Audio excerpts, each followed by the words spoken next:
So today, we're diving into a legal battle that really asks a tough question. What happens when someone you trust in business becomes a secret competitor? We're going to be looking at court documents that lay out one business owner's claims of betrayal against a contractor he'd worked with for years. And that really is the central question here, isn't it? How does a relationship that seems solid, professional, and trustworthy just completely fall apart into accusations of lies and secret competition? Let's dig into the legal filings and see how one side says this all went down. All right, so let's meet the players. On one side, you've got the plaintiff, Robert Anderson, who owns a bathtub renovation company. And on the other, the defendant, Nick Doelle, who is a longtime independent contractor for him. The heart of this whole thing is a really serious allegation from Anderson that his contractor was secretly building a rival company while he was still getting paid by him. To really get what's going on here, we've got to rewind a bit, go back to the very beginning. You know, like a lot of professional partnerships, this one started out on paper, with a formal agreement that was supposed to be the foundation for everything. According to the plaintiff's filings, this all kicked off back in November 2019 with an independent contractor agreement. And here's a detail you're going to want to remember. That agreement apparently included a 2-year non-compete clause. That's going to become absolutely central to this dispute. And we're not talking about a handful of odd jobs here. The court documents claim that the defendant worked on 774 separate jobs for the plaintiff's company. I mean, that number alone tells you just how deep and long-standing their working relationship really was before it all started to go wrong. But then, according to the lawsuit, things took a really sharp turn in 2022. This is the year the plaintiff alleges his contractors started putting a secret plan in motion to become his direct competitor, all while he was still on the clock. Okay, so let's walk through the timeline, based on what the plaintiff's filings say. On June 21, 2022, the defendant forms his own company, Rock Bath.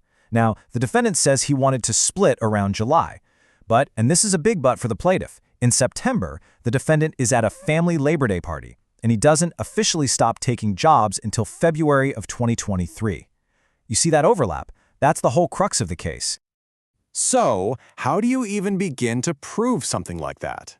Well, to support this claim of a secret double life, the plaintiff's filings lay out some key pieces of evidence. The whole point is to show that what the defendant was doing didn't match up with what he was saying. And right here, you can see what the plaintiff sees as a major contradiction. On the one hand, the defendant says he wanted to be done in July 2022. But on the other hand, just a couple months later, he's socializing at a family party, which suggests, that on the surface, everything was still fine, personally and professionally.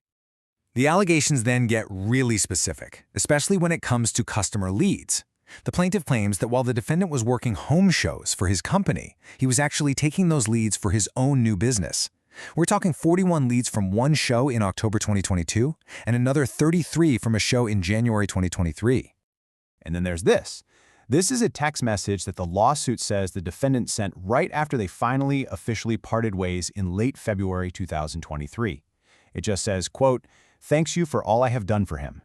But here's the kicker. The context from the plaintiff's side. He alleges this thank you text came after the defendant had already spent 8 months secretly funneling away leads and building up a rival company. So from the plaintiff's perspective, this text wasn't about gratitude. It was, in his mind, the final twist of the knife after a long deception. Of course, in any legal fight, there are two sides to the story.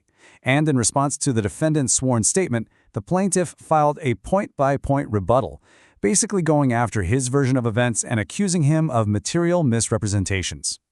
And this rebuttal hits on some key points. It argues the defendant's new business was in fact a direct competitor, not offering substantially different services like he claimed. It alleges that the defendant went and recruited the plaintiff's own installers, and it flat out calls the defendant's story about a past legal issue factually inaccurate. So where does all this lead? What's the actual damage here? Well, that brings us to the lawsuit itself and the kind of money the plaintiff says he's lost because of all this. The main legal charge is something called tortious interference. Now, I know it sounds super technical, but the idea is actually pretty simple. It's the legal term for when someone deliberately wrecks another person's business deals and relationships, causing them to lose money. And you see this a lot in cases with contractors because they have so much inside knowledge and direct access to customers. And the harm being claimed here, it's huge. The plaintiff states in his filings that the defendant's actions, the deception, the diverted leads, were a major reason his $1.3 million business was ruined. So this whole case, as is laid out from one side of the dispute, it just leaves you with this really tough question that anyone in business could face. Where exactly is the line between healthy ambition and what feels like outright betrayal? It's a question with no easy answers.